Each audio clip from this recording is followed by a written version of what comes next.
ঢাকা বিশ্ববিদ্যালয়ের প্রক্টর অধ্যাপক সাইফুদ্দিন আহমেদ জানিয়েছেন, ঢাকা বিশ্ববিদ্যালয়ের চারুকলা অনুষদে নববর্ষের শোভাযাত্রা উদযাপনের জন্য তৈরি দুটি মোটিফে আগুন দেওয়ার ঘটনায় অভিযুক্ত ব্যক্তিকে শনাক্ত করা হয়েছে। ১৩ এপ্রিল তিনি জানান, ওই শিক্ষার্থীর নাম রবিউল ইসলাম রাকিব।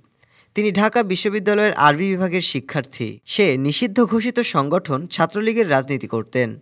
এদিকে DMP commissioner S Sajjad Ali জানিয়েছেন, আগামীকাল ১৪ এপ্রিল শোভাযাত্রা শুরুর আগেই নববর্ষের শোভাযাত্রা উদযাপনের জন্য তৈরি দুটি মোটিফে আগুন দেওয়ার ঘটনায় অভিযুক্ত ব্যক্তিকে গ্রেফতার করা হবে। ১২ এপ্রিল ভোরে নববর্ষের শোভাযাত্রার জন্য বানানো ফ্যাসিবাদের মুখাকৃতি ও শান্তির পায়রা মোটিফ দুটিতে আগুন দিলে তা পুড়ে যায়।